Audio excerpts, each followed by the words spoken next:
ابھی آپ نے دیکھا سر پہ عظمت کا تاج پہنایا گیا. کس کا؟ اچھا ایک بات بتاؤ، یہ امامہ آپ کے سر کیوں نہیں باندھا گیا؟ اور اگر ان کے سروں پہ باندھا گیا ہے تو کس بنیاد پر؟ کہ انہوں نے اللہ کے کلام کو اپنے سینے میں، بول دو، مسکرا کے بولو، پیار سے بولیے نا. یہ بالکل ڈینجر ٹائم میں بیٹھا، اس لیے میں چاہتا ہوں تھوڑا آپ بھی بولو اور ہم بھی بولے. ہم تقریر نہیں کریں گے، ہم آپ سے بات کریں گے. آپ بالکل تیار ہیں. کلام مقدس کو اپنے سینے میں محفوظ کیا. کسی نے سال میں، کسی نے 2 سال میں، کسی نے 3 سال میں. میں آپ سے پوچھنا چاہتا ہوں کہ آپ یہ سوال مجھ سے کر سکتے ہو کہ ہر ایک بچے کو ایک مدت میں قرآن کیوں نہیں یاد ہوتا ہے؟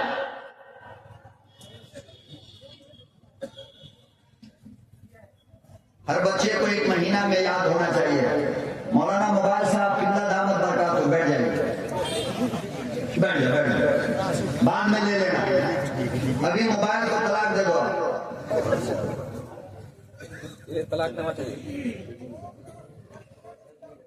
زمانے میں بہت سارے ایسے بچے گزرے جنہوں نے 1 مہینے میں قرآن یاد کر لیا. کتنے دن میں؟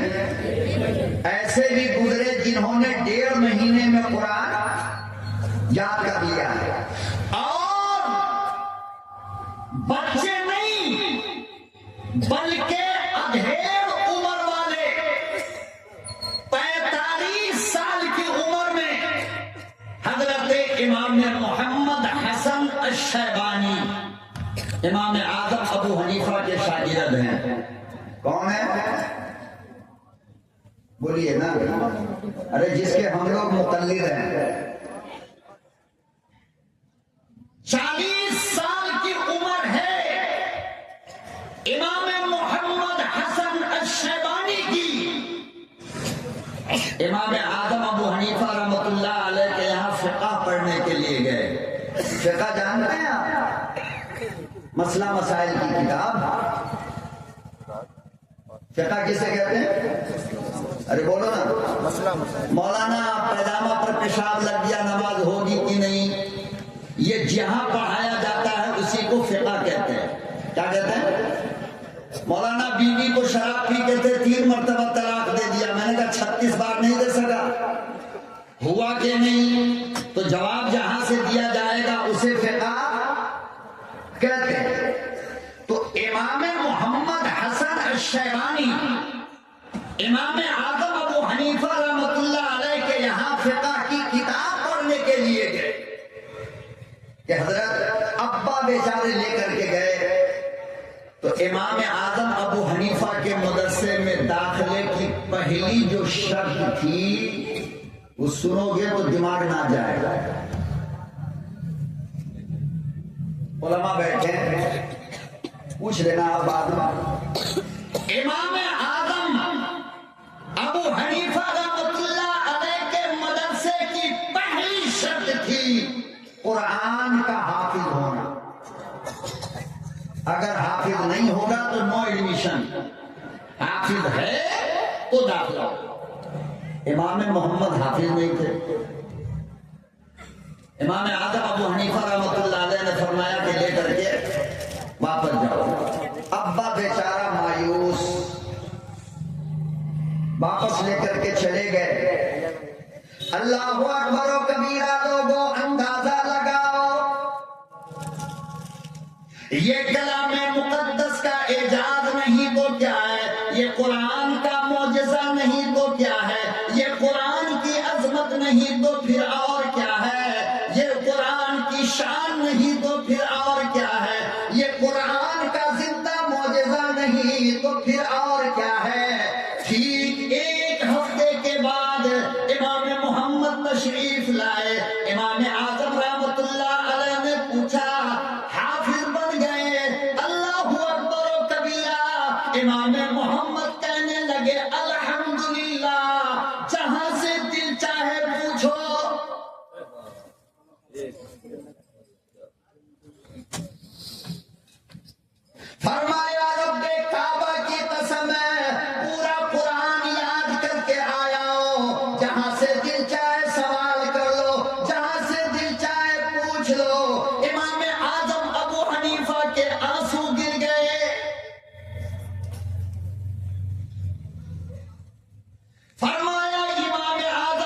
بات کرتے ہو؟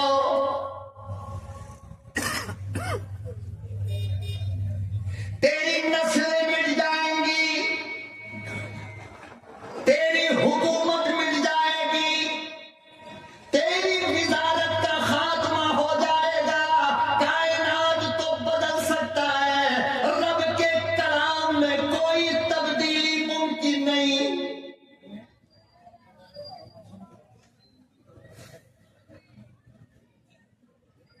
امام اعظم ابو حنیفہ رحمۃ اللہ علیہ نے، علامہ شبلی نے سیرت نعمان میں لکھا ہے، امام اعظم ابو حنیفہ نے ارشاد فرمایا، او دنیا والو، تم اللہ کا قرآن اسے سمجھتے ہو جو کاغذ کے ٹکڑوں پہ لکھا ہے، میں تو اللہ کا قرآن اسے مانتا ہوں جو میرے بچوں کے سینے میں لکھا ہے۔ اللہ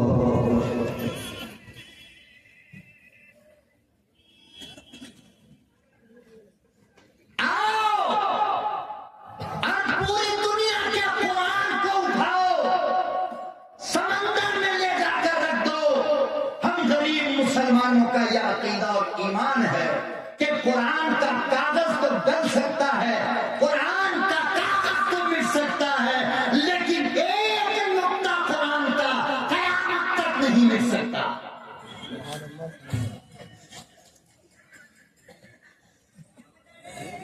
تم مٹاتے رہو، ہمارے مولانا کھڑے ہوں گے، ایک بچے کو کہیں گے بیٹا پڑھے گا الحمدللہ رب العالمین الرحمن الرحیم، مولانا لکھتے چلے جائیں گے، اس کی جیت ہوگی۔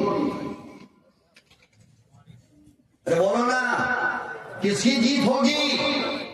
ہماری۔ کیوں؟ اس لیے کہ علم شریعت، علم دین،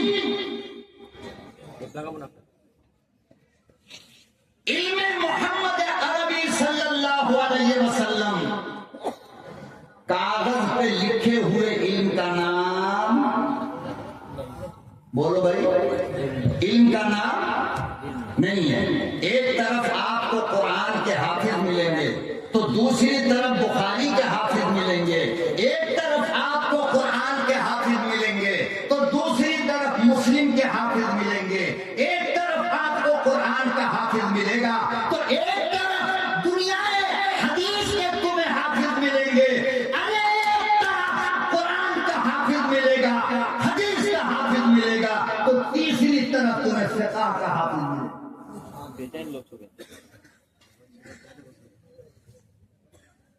علم شریعت کا تعلق جس سے بھی ہو، زمانہ لاکھ کوشش کر لے مگر اس کو مٹا نہیں سکتا ہے۔ کیوں؟ اس لیے کہ وہ محفوظ ہے۔ کہاں؟ قرآن محفوظ، قرآن کا ترجمہ محفوظ، قرآن کی تفسیر محفوظ، قرآن کے احکام محفوظ، قرآن کی سطریں محفوظ، قرآن کے نوٹ اور اس کا پڑھ محفوظ، تو اس سے متعلق جتنے بھی علوم ہیں وہ سب کا سب ایک قرآن، حافظ قرآن کھڑا ہو کر لکھا دے گا، ایک عالم اس کا ترجمہ لکھ دے گا، ایک عالم اس کی تفسیر لکھ دے گا، پھر ایک عالم وہاں سے حلال حرام نکال کر مسائل کی کتابیں لکھ دے گا۔ لہذا قرآن تو بہت دور کی بات ہے،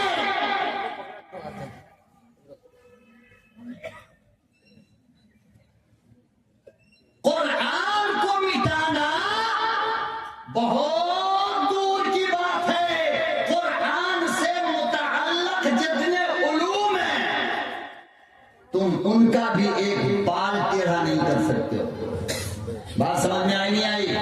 آؤ میں تمہیں دکھاؤں نورانی تاجے کا حافظ، آؤ میں آپ کو دکھاؤں الف با تاسا والی کتاب کا حافظ، آؤ میں تمہیں دکھاؤں ہدایہ کے حافظ، آؤ میں تمہیں دکھاؤں شرح وقایہ کا حافظ، آؤ میں تمہیں دکھاؤں کنز الدقائق کا حافظ، آؤ میں تمہیں دکھاؤں قدوری اور کافیہ کا حافظ اور نور القیدہ کا حافظ۔ قرآن سے متعلق جتنے علم ہیں ہر ایک کا حافظ دنیا میں۔ ارے بولو نا، سمجھ میں نہیں آ رہا ہے؟ آ رہا ہے نا؟ تو تھوڑا ساتھ دے دو، ہماری مدد کر دو۔ تو بہرحال میں ادھر بحث کروں گا کبھی سکون سے جب تعلیم کے موضوع پہ کانفرنس ہوگی. دنیا والے زبردستی گھسیٹتے ہیں مولانا, زبردستی. سن لو, یہاں بھی اگر کوئی اسکول, کانوینٹ, کالج, یونیورسٹی چلانے والا لیکچرار, پروفیسر اور ٹیچر موجود ہے تو کان کھول کر کے سن لو. قرآن کی جس آیت سے تم دنیاوی علوم کو ثابت کرنا چاہتے ہو, میرا چیلنج یہ ہے کہ قیامت تو آ سکتی ہے مگر تم دنیا کے کسی علم کو قرآن سے ثابت نہیں کر پاؤ گے. میں اس کا مخالف نہیں, لیکن اس کو علم ماننے کو تیار بھی نہیں. علم دین کے علاوہ جتنے علوم ہیں وہ فنون ہیں, فن ہیں. کیا ہے وہ؟ ارے بولو, کیا ہے وہ؟ فن ہے.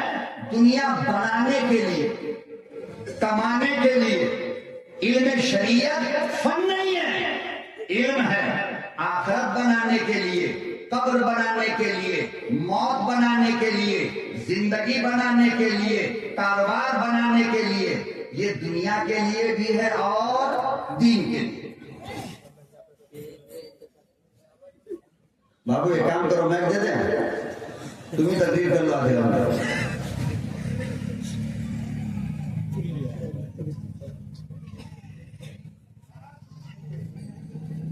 اور پتا نہیں بعض علماء کو بھی کیا ہو جاتا ہے.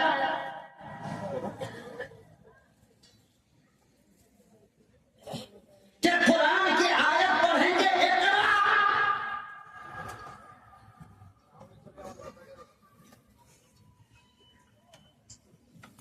کیا آیت پڑھیں گے اقرا, اور دعویٰ کیا کریں گے؟ دیکھو اللہ نے کہا کہ پڑھو.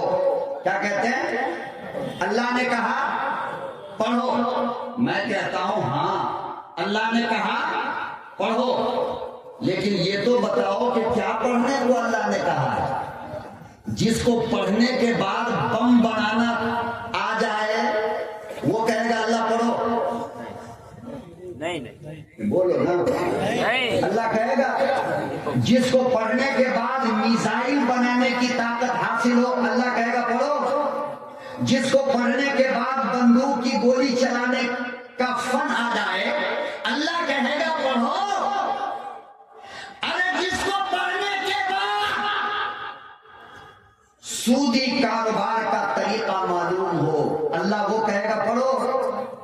جس کو پڑھنے کے بعد دنیا کو برباد کرنے کی ٹیکنالوجی بنانا آ جائے, اللہ وہ کہے گا پڑھو.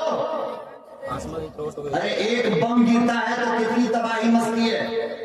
اللہ کہے گا کہ ایسا بم بنانے کا علم حاصل کرو کہ جس سے پورا ملک برباد ہو جائے. یہ کہے گا اللہ. تو پھر کیا کہہ رہا اللہ؟